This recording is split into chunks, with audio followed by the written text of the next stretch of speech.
Bien, empezamos con el tema del grupo. eh, Darles la bienvenida a todos los compañeros. Nosotros somos el grupo que vamos a exponer daño cerebral infantil. Muy bien. Aquí tienen los componentes del grupo. Mi persona, la compañera Gilda, la compañera Vanessa, Reina y Verónica. Bien, empecemos. Aquí los factores de riesgo de parálisis cerebral congénita. ¿Ya? Em, Dentro de estos factores, algunas cosas aumentan las probabilidades de que un niño presente parálisis cerebral. Estas cosas se llaman factores de riesgo, por supuesto.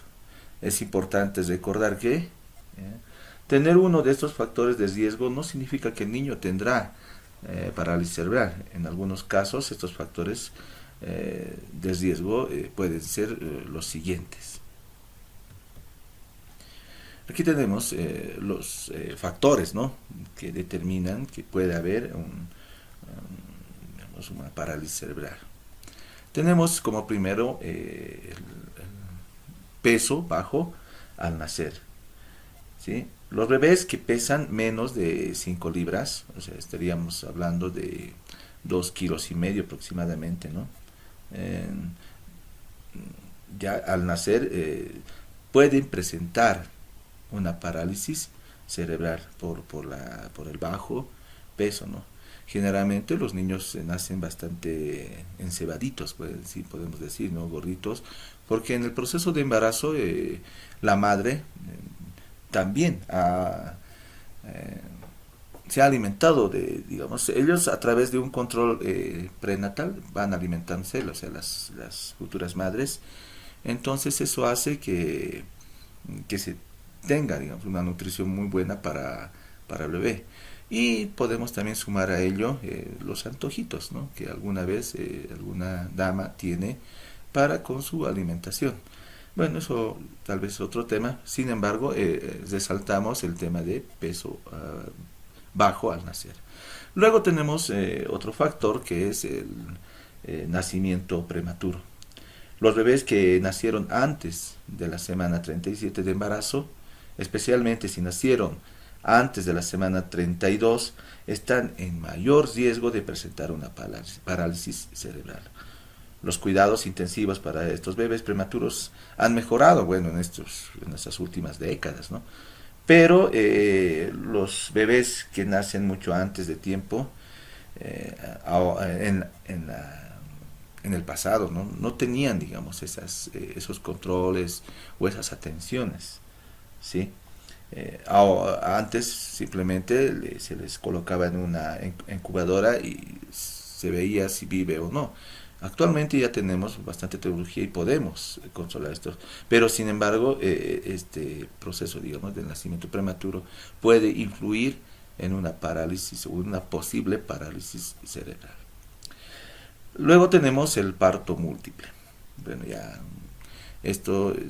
no es muy frecuente, ¿no?, dentro de nuestra especie, pero sí se da. Por ejemplo, los gemelos, los trillizos. Aquí en este caso en la fotografía vemos un cuatrillizo de bebés que nacen en los partos múltiples. Y esto también puede generar un riesgo para que uno de ellos presente un parálisis cerebral, ¿sí? Eh, ya. Entonces vamos al otro caso, es que tenemos el tratamiento para la fertilidad con tecnología de reproducción asistida. Aquí podemos ver, eh, esto generalmente se da porque uno de los con, con, papás, por ejemplo, o mamá, uno de los dos puede tener algún problema. Generalmente se da el tema de la mamá, ¿no?, que puede tener dificultades o alguna anomalía dentro de la matriz, y esto hace que no pueda tener bebés, o en todo caso del papá, que tal vez ha habido una interrupción en una cirugía, por ejemplo, dentro del conducto deferente. Pero se puede extraer un esperma y luego se hace la inseminación artificial de acuerdo al coito programado. Ven, aquí tenemos en la imagen, por ejemplo. Y esto puede generar de alguna forma parálisis cerebral. Posteriormente tenemos las infecciones durante el embarazo. Es bastante importante que las damas deban cuidar su salud en el proceso de fertilización, en el proceso de embarazo, hasta inclusive el posparto, ¿no? Ya que alguna de estas infecciones puede afectar de gran manera al bebé y producir una parálisis cerebral. Sin ir muy lejos, las infecciones urinarias son muy frecuentes, ya que por el espacio bastante reducido van comprimiendo los órganos, ¿no? Y justamente los órganos, el riñón está cerca ahí, la vejiga. Entonces, pues suele producirse infecciones inclusive urinarias. Pero el aseo es importante, el control prenatal y todo eso, pero tomamos en cuenta de que las infecciones durante el embarazo puede producir parálisis cerebral. Luego tenemos aquí algo que es un poquito raro el nombre, ¿no? La ictericia y la kernicterus, que es eh, ¿cómo les puedo decir? Esta ictericia provoca un tono amarillento. Por ejemplo, podemos ver aquí en la imagen, miren, lo normal está ahí, la tez es naranjadita.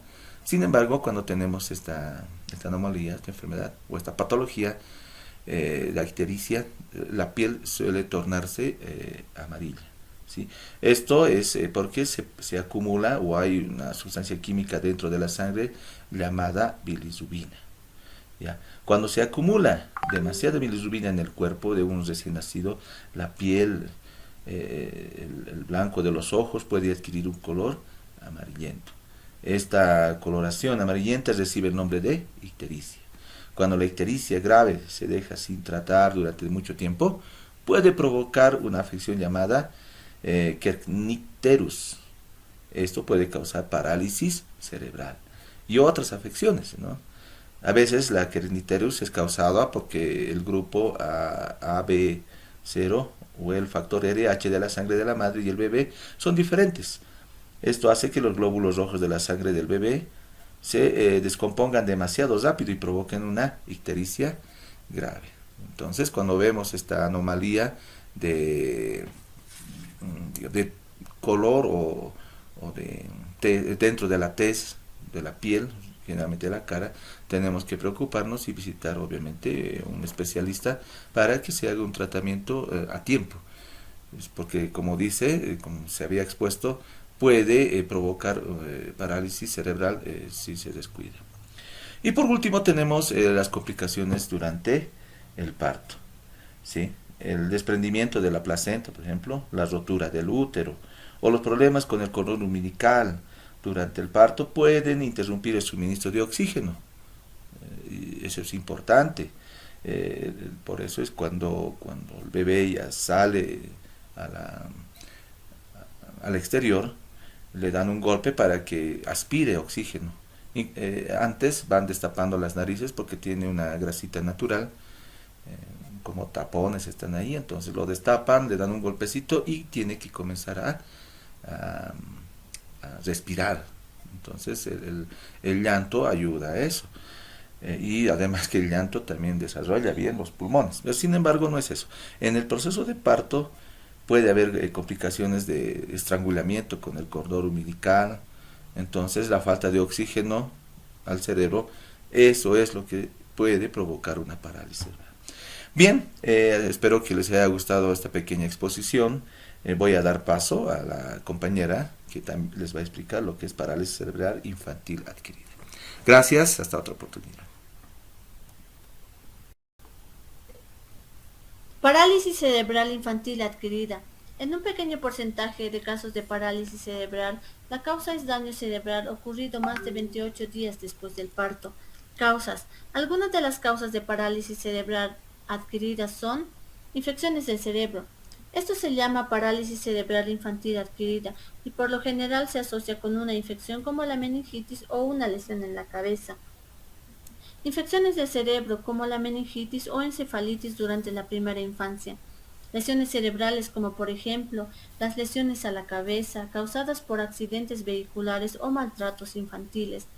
Problemas con la irrigación al cerebro, por ejemplo, el cerebro vascular o sangrados en el cerebro asociados o problemas de coagulaciones o los vasos sanguíneos que no se formaron adecuadamente y defectos del corazón presentes al nacer.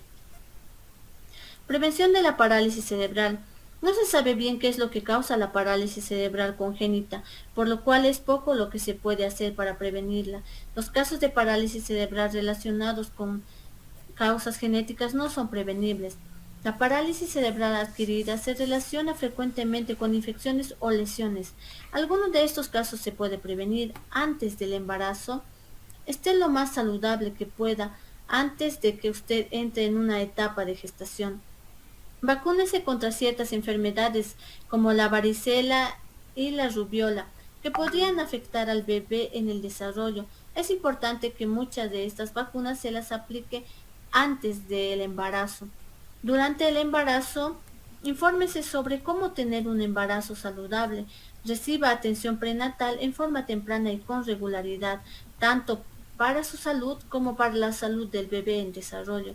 Lávese las manos con frecuencia con agua y con jabón para ayudar a reducir el riesgo de contraer distintas infecciones que podrían afectar al bebé. Comuníquese con su proveedor de atención médica si se enferma o tiene fiebre o presenta cualquier otro signo de infección durante el embarazo. La vacuna contra la influenza es la mejor forma de protegerse contra las infecciones graves por influenza. Si usted está en riesgo de tener un parto prematuro, hable con su médico para prevenir problemas. Después que nazca el bebé, infórmese sobre cómo ayudar a que su bebé se mantenga seguro.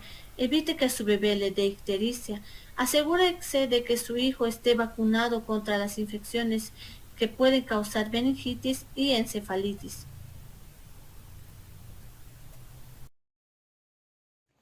Bien, continuando, mi nombre es Reina Estefanía Herrera Paza y yo les voy a explicar sobre los tipos de parálisis cerebral infantil.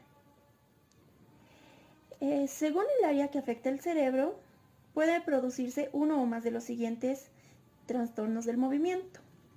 Puede ser la rigidez muscular, esta que se la conoce con el nombre de espasticidad, los movimientos involuntarios, discinesia y la falta de equilibrio y coordinación, ataxia. También tenemos los tipos de parálisis cerebral según el cuerpo que afecta. En esta tenemos la hemiplegia, que se produce cuando la discapacidad se presenta únicamente en la mitad izquierda o derecha del cuerpo. También tenemos la paraplegia, que afecta solamente a los miembros inferiores. La tetraplegia, que esta afecta a los dos brazos y a las dos piernas. La displegia, que afecta a las dos piernas, estando los brazos nada o un poco ligeramente afectados. La monoplegia, que únicamente afecta a un solo miembro del cuerpo. También tenemos los tipos de parálisis cerebral según el tono o movimiento. Tenemos la parálisis cerebral espática, que se manifiesta como una resistencia o dificultad para movilizar ciertas partes del cuerpo. Presentan muchas veces contracciones bruscas, involuntarias, en el tronco o las extremidades. Los músculos afectados son los que se sostienen los brazos, piernas o la cabeza. Se produce normalmente cuando las células nerviosas de la capa externa del cerebro o corteza no funcionan correctamente. Se da un porcentaje entre un 60 y 70% de las personas con parálisis cerebral. Como podemos ver en la imagen, se dice que afecta los brazos cerca del tronco, las manos en el puño, en las piernas las entrecruzadas y los pies en puntillas. También tenemos la parálisis cerebral disquinética o atetoide. Esta se caracteriza por movimientos lentos, involuntarios, que se agravan con la fatiga y las emociones y se atenúan en reposo, desapareciendo con el sueño. Es común que las personas que tengan este tipo de parálisis cerebral tengan unos músculos que cambian rápidamente de flojos a tensos. Sus brazos y sus piernas se mueven de una manera descontrolada y puede ser difícil entenderles debido a que tienen dificultades para controlar su lengua, su respiración y las cuerdas vocales. Es el resultado de que la parte central del cerebro no funcione adecuadamente. También tenemos la parálisis cerebral atáxica, que tiene problemas con el equilibrio y la coordinación. Podrían presentarse inestabilidad al caminar. También podría tener dificultad para hacer movimientos rápidos o que refieran mucho control, como escribir. Podrían tener dificultad como para controlar el movimiento de las manos o brazos al estirarse para agarrar algo. Según el alcance de la lesión, estas personas pueden llegar a caminar, aunque lo harán de manera inestable.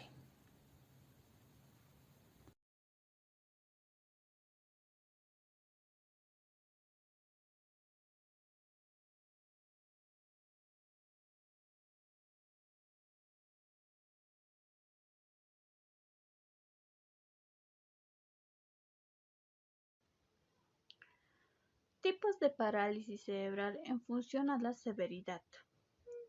En aquí podemos observar que tenemos tres parálisis cerebral: parálisis cerebral leve, parálisis cerebral moderna, parálisis cerebral grave.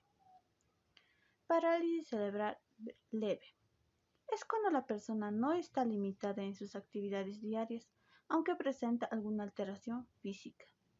La parálisis cerebral moderna: el individuo tiene dificultades para realizar sus actividades diarias y necesita medios de asistencia u apoyos.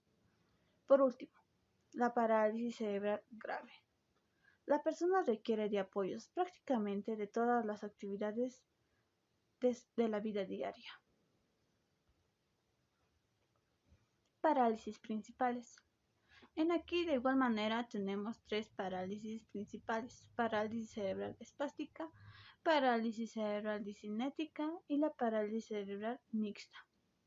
La parálisis cerebral espástica. Esta parálisis cerebral es más común, afecta aproximadamente el 80% de las personas.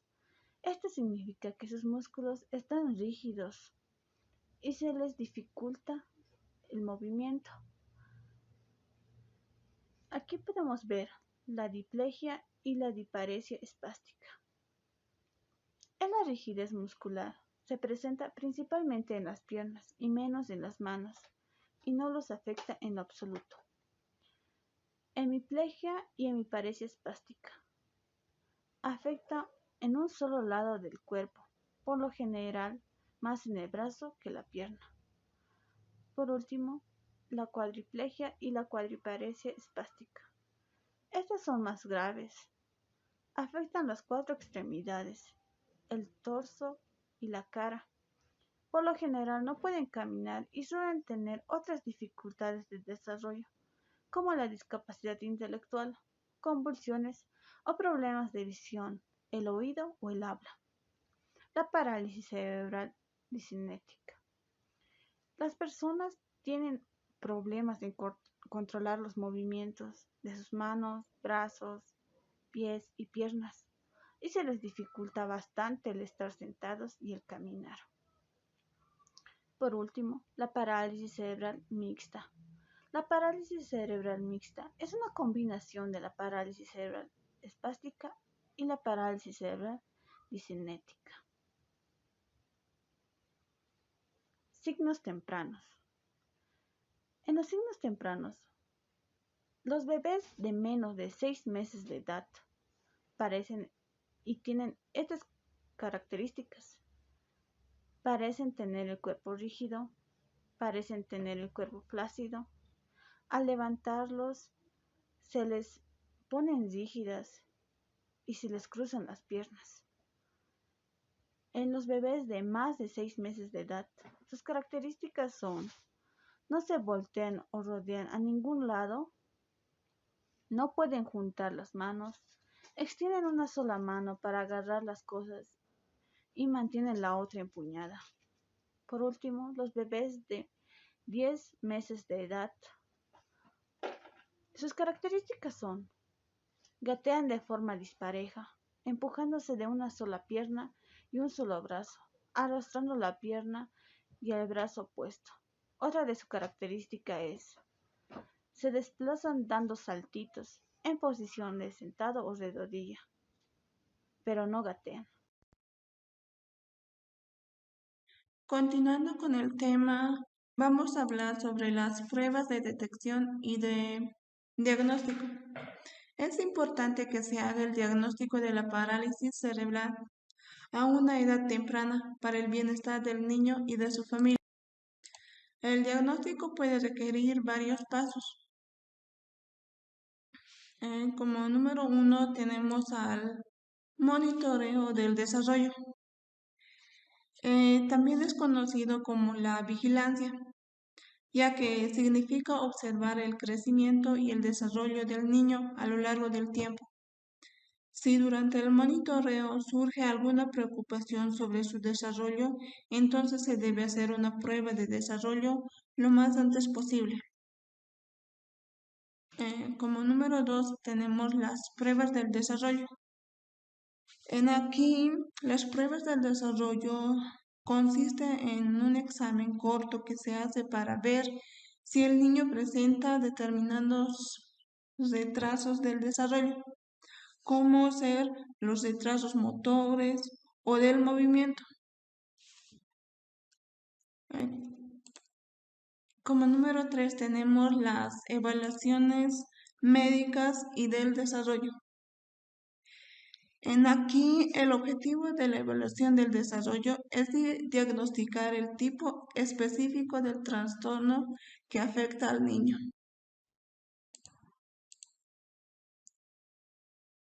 Tratamientos y servicios de intervención. No hay cura para la parálisis cerebral, pero el tratamiento puede mejorar la calidad de vida de quienes tienen esta afección. Luego de que se hace el diagnóstico, un equipo de profesionales de salud trabajará con el niño y la familia a fin de crear un plan para ayudar al niño a alcanzar su máximo potencial. Los tratamientos comunes incluyen medicamentos, cirugías, aparatos ortopédicos y terapia física.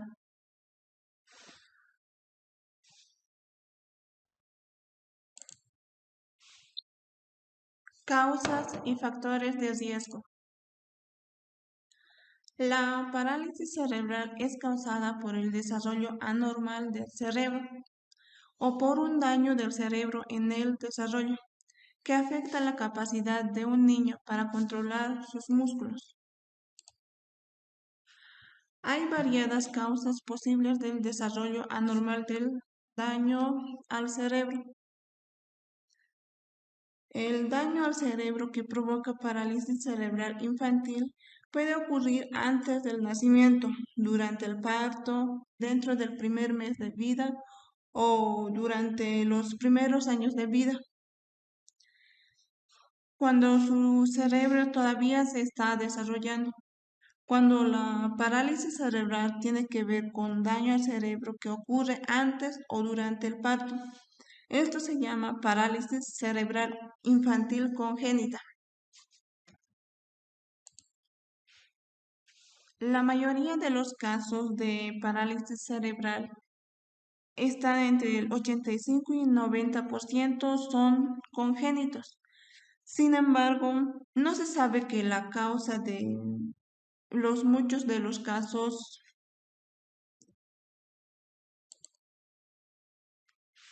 Un pequeño porcentaje, la causa de daño cerebral ocurrido más de 28 días después del parto, a esto se le llama como parálisis cerebral infantil adquirida. y por lo general se asocia a una infección como ser la meningitis o a una lesión en la cabeza.